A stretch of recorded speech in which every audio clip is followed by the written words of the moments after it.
Hey everyone, Duke Doc. I'm going to talk a little bit about proper range and how we establish proper range. So to begin that, part of what I want to talk about, something that we don't talk about very much, is the mechanics of a rattan weapon. Duke Sean did a nice video on stick mechanics. I want to get a little deeper into that. But first, I'm going to show you, the basics of an SCA sword, right? Grip, basket hilt or cross guard, and the blade. And the blade is really the important thing that we're talking about here. Now, these two swords are different, but as much alike as I can make them for their different purposes. This blade is 1.5 inches peeled down, just leaving the skin on the blade's edges, down to 1.25 inches on the blade edge. This is the 1.25 inches peeled rattan, so it's just a round stick with the tape, and the tape marks the edge, right?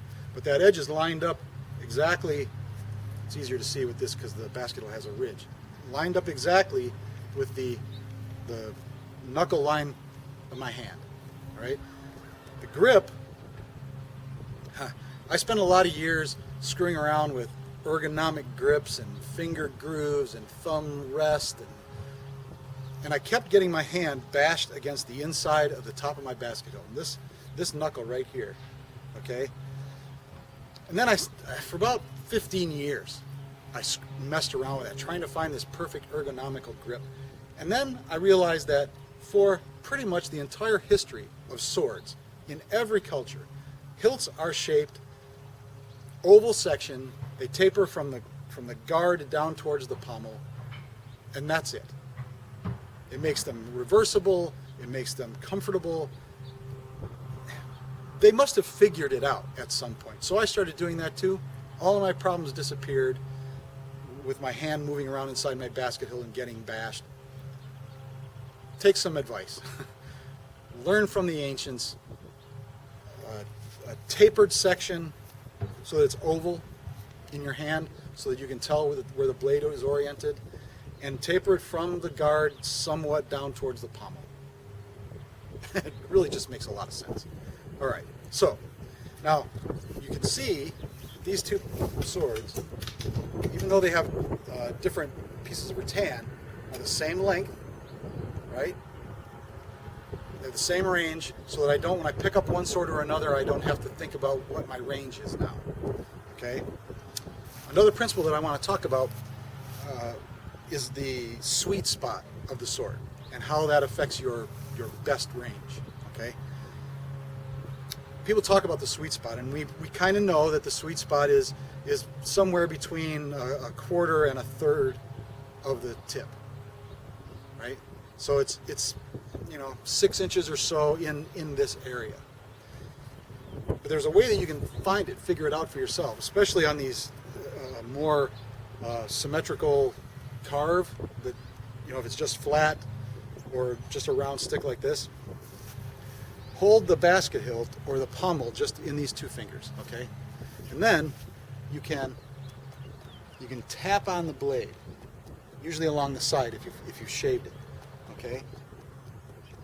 And you'll feel a vibration in your fingers, and you can kind of feel it in your knuckle. And as you move up the blade, you'll get to a point where it stops. And that's right about there. And then it comes back again, and you can feel that in this hand, and a little bit, like I say, in the knuckle. So it's right there. That's the sweet spot of this sword. That is where it's going to deliver the most power. Okay. What happens is, if you hit out here, and you can deliver a decent shot out here, enough for anybody to take it. Okay. If you deliver out here, if you deliver out past this node, if we're talking about frequencies. That's the node of this frequency. It would, if it were an oscilloscope, it would have a point here and then an arc, right? And it would vibrate along that frequency, and then the point would go through here, and always through this node. Okay.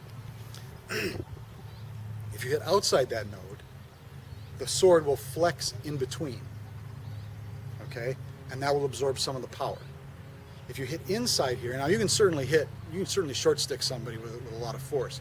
But sometimes you'll find if or I have found anyway, that if I'm in too close to an opponent and I throw a leg shot, for instance, or a body, they'll say, well, it rolled around. And that's the way they perceive it, is that the blade somehow went around the target and didn't cut into the target. And that is a possible explanation. But I have encountered situations where I know that I cut straight in and it landed hard, but I theorized that the blade itself actually flexed past my opponent, took out a lot of the impact that I was imparting, and sprang back. So they didn't feel it. It's not their fault, and they're not wrong. All they have is their perception of it. But how the sword acts determines how it feels. Okay? So that sweet spot is what you're looking for in your perfect range. This is the part of the sword you want to hit with as much as you possibly can. Okay? We'll show on the toe. I don't know if you'll be able to see it. Maybe if I try this in slow motion, we'll see what happens. If I hit it on the tip here,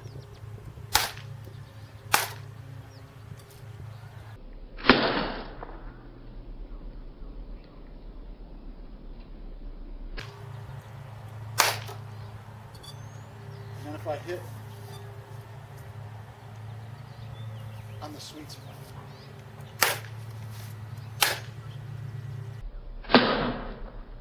now I can feel that myself, that I'm putting more power in when I hit here than when I hit here. It's not going to show the flexible nature of the pellet is not going to allow me to probably show the flex if I hit it this close. We'll see.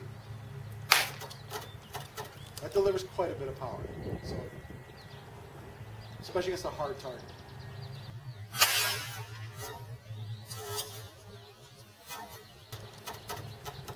So we'll see when I slow that down if that works.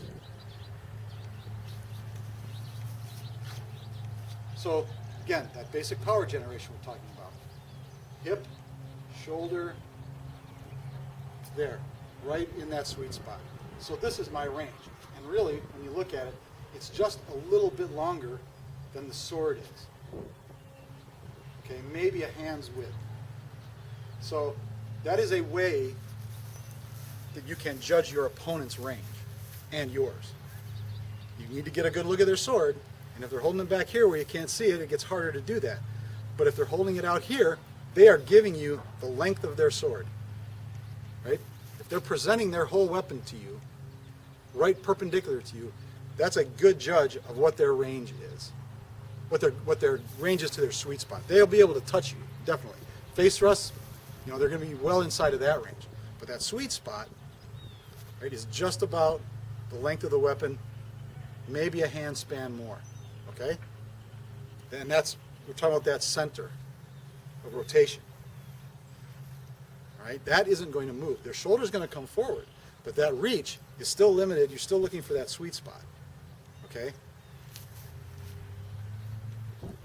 That's the basics of range. Finding that distance where you can deliver the right amount of power. There's in range and there's out of range. We talk about A, B, and C range. One of those is where we're not fighting. I can stand here at complete ease. There's no fight happening yet. All right? Then there is inside range and inside range, and I'm still inside range. I'm inside range right up until I get to here. Okay? So these three different ranges we talk about, that middle range is where you can swing your sword. Okay? This close range, I can still swing it, but I have no more inside line fight. I have to go outside somehow. I have to go over, around, because there's no distance for me to get the sword in for a shot. That's the only difference. It's still in range. Okay? So that's the basics of range. I think next time I'm going to show you what I call the 4 cardinal blows. So I hope you come back for that. Thanks for watching. I'm Duke Dodd.